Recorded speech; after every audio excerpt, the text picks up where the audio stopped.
So you want to be a prepper, but you're spinning your wheels trying to get that stockpile going? Let me show you how. Hello preparedness people, and welcome back to the Big's Prep. My name is Cynthia, and today we're going to learn how to shop at the grocery store like a prepper. So if you're ready, press the like button and let's get right into it. Focus on proteins for my haul. I'm frying up all that hamburger so I can get it into a jar. So that's what you're hearing while I'm editing. I know some of you are just here for the haul, and that's fine. Let's do that first, and then I'll go into my strategies after that. Here is my Winn-Dixie haul. This was definitely a surprise purchase for me. I was not going to get ribs, but Mr. B said it's been so long since we've had any ribs, and this little slab was $10. So there'll be more than enough for us to eat. And we've been doing really good this month on the budget so far. I got these chicken leg packs. They were $1.25 a pound because they were a BOGO. The sugar was a loss leader for $2.79 for a 4-pound bag. Definitely went ahead and picked that up. It was limit one, so I did get the one. Beef was $3.99 a pound, and there was no limit. I did get 2 because there were only 4 in the case. I'll show that here.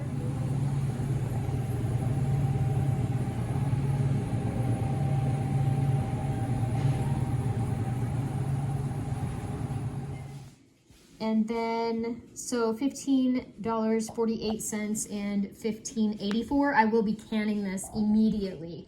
And then the bacon that they had on sale was, I didn't write on it, but it was $7 and I think 99 cents. And there were 2 of these, but Mr. B and I did one up for our breakfast this morning. And that is how I am grocery shopping as a prepper. Next prepper tip is go ahead and shop at more than one store. I know that the everyday things that we need for our family are cheaper at Aldi than they are anywhere else. So I always go ahead and pick up what we need for the week at Aldi at a lower price. Okay, what do you think of that haul, everybody? I definitely went in, targeted exactly what I needed, and walked back out. Now let's get into my strategies on how to grocery shop like a prepper. Normally, I don't pick up the printed copy, but for the sake of this video, I went ahead and grabbed one. There's those ribs.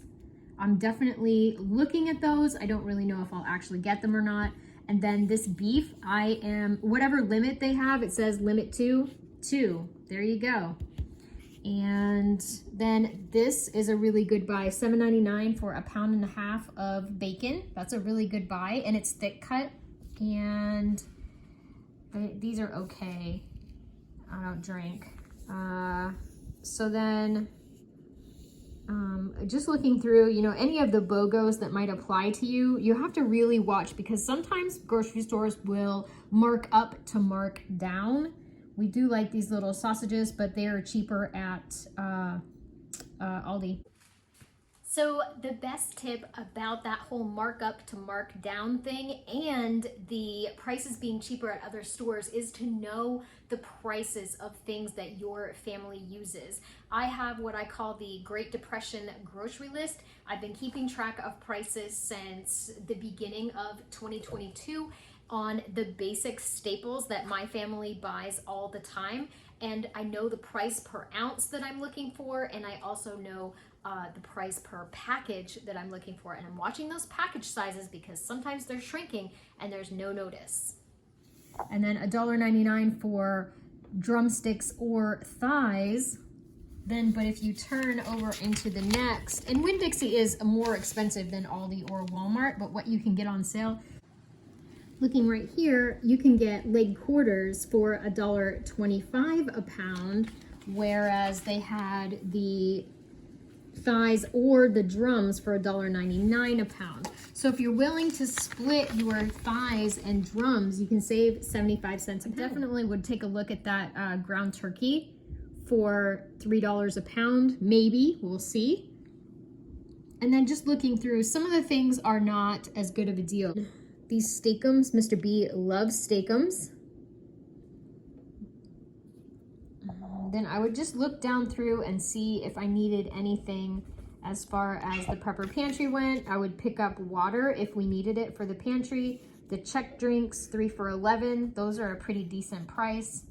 And then just go through like 2 for $6 on the Philadelphia. I know that cream cheese is less expensive at Aldi, so I would pass on that. The fruits and things like that are an okay deal. If you're gonna stock up on fruits and veggies at the grocery store, make sure you have a plan for them. A couple of weeks ago, I picked up these beautiful fresh peppers at Winn-Dixie. Mr. B's been kind of picking at them, snacking on them. Now they're starting to get just a tiny bit soft. I'm gonna go ahead and dice all of them up and put them in the freezer. But if you're gonna take advantage of a sale price, make sure you have a plan for what's on sale right when you get it home. I basically treat Winn-Dixie like a giant convenience store. I only buy what is on sale. So just look down through your flyer and see if anything that your family likes to eat is on sale this week. I mean, I don't know. I pretty much pass on the whole bakery thing. These ragouts here, 2 for $4. I'll tell you an interesting story about those. Story for the 2 for $4 ragout. In my head, I know that Aldi Alfredo sauce is $1.88. So I pass on the 2 for $4 because it's the same ounce size. I know that I need about 5 for the Prepper Pantry shelf. And I get to Aldi and they're $4 a jar. $4 a jar. So it went up a whole, like, wow. So guess who's trotting back to Winn-Dixie on the way up to the church to pick up those 2 for $4 ragouts? This girl. Because Mr. B loves Alfredo sauce. It's a meal he can make for himself. He just boils some noodles, puts a can of chicken, and then some Alfredo sauce on, over to the noodles. And that's a meal he can make if I'm not feeling up to cooking. But watch your prices. And then, okay, $2.79 for the sugar. There it is, $2.79 for the sugar. There was a sign that was limit 1 in the store, and they didn't really have that many of them, and that may be why the sign was there, but I did get my 1. I took this photo the week prior where a 4-pound bag of sugar was $3.89. They probably are going to have a really good supply of this white or brown rice for $1. That's a decent price.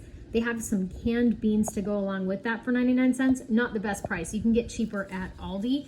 They haven't had rice at my Aldi recently, so if I had a chance to get the 99 cent a pound rice, I probably would go for it. Little update on the Aldi rice. They did have these few bags, but a box cutter had gone down through the middle of them. So the ones on the very bottom of that box were not able to be purchased. Another great prepper item for a lot of people are these like rice-a-roni, pasta-roni things. These are really yummy, and you can just go ahead and toss in some of your canned meat. 4 for $5. That's not a bad price. Make sure that you're using your coupons. If there are any coupons available, use your apps and make sure that you're getting the most amount of value. It is kind of a game if you want to play it to do the math for that. And then I don't really see anything else that really piques my interest. A lot of pre-done kind of convenience-y type foods. The BOGOs on the back are usually where you're gonna find something for your family. Now let's talk strategy once we get inside the store. Remember that the store's #1 goal is for you to buy more than what you came in for. Running up onto the meat section inside the store, you can see that they have the expensive fish out prior to where you go to get the BOGOs and your meat sales. They've got these little buns here in the middle. Like, wouldn't that be tasty with some of this pork? Of course it would. But we've got laser focus and we're not interested in anything but the deals. Here I found the bacon, $7.99 for a 1.5 pounds of thick cut bacon. I'm going to go through all of the bacon and see which one is the better quality, because not all bacon is created equal. See how fatty this one is? I don't want that one. And then looking through, I'm going to find 2 with some nice marbling, but not too much fat. That package is discolored because the vacuum seal has come off of it. I'm gonna skip that one and get 2 that are really good quality. I had approximately $10 extra that I was ready to spend, and they totally got me with these ribs. They were good quality, and I found a set that was in my price range. The meat, I know we talked about this earlier. There was 4 things of hamburger available to buy. It was limit 2, and I did get my 2. The chicken, this was the chicken section, and we're targeting that $1.25 a pound. I'm going through to make sure that I get 2 that are as close in price as possible. When you do a BOGO, they charge you for the higher item, and the lower one is at the free price. You could lose up to 40 or 50 cents by doing a BOGO if you don't get your prices close enough together. I don't know if you caught it, but right next to the chicken is a bunch of Bob Evans entrees that they've put there to tempt you to pick up with the chicken. Just rolling down the aisle, I'm going to be looking for BOGOs, and I'm going to be looking for markdown stickers. Always keep your eyes open for those markdown stickers. If you can find them and get some deals on some meat, go ahead and pick those up. This pork loin was $8.99 for approximately a pound, a little less than a pound. We checked the flyer prior to coming into the store. We know that they had pork loin chops for way less than that per pound. We're looking over the chicken, looking for any additional deals that they may have. This quarters in a bag. These legs were not as good of a quality as the other ones, so I did pass on the big bag. Here is my receipt, $79.38. This is going to head into the freezer. This is already in the freezer. Mr. B and I cooked an entire package. We ate what we wanted for breakfast, and then I laid out the slices flat and rolled them in parchment paper. Anytime we want a piece of bacon, we just grab it, and we can have one piece at a time. So what did I do? I ran myself right back to Winn-Dixie before they closed the sale. I went on Tuesday morning before work and grabbed 2 of these roasted garlic parmesan, a classic Alfredo. Then I noticed they had these on sale, 2 for $3. The ragu was on sale, 2 for $4 at a smaller size, and these, look at that, it's a glass jar too. Woo-hoo. So went ahead and picked these up because I've noticed a trend recently and heard a lot on, on other channels that when they're going to pick up sale items, they're either already expired or really close to it. I also went ahead and looked at the expiration dates, and the expiration is March of 24, which is about 6 months from now. That's pretty good. The best buy, not expiration, best buy. So this is May 2024. And you're gonna wanna watch those dates when you're picking up sale items. And there you go. There is my last tip for the day, is always be on lookout for those surprise deals. Also, more glass jars, which I am a jar hoarder, I can't help it. Thank you so much for watching, and remember everybody, I would rather be a year early than a day late.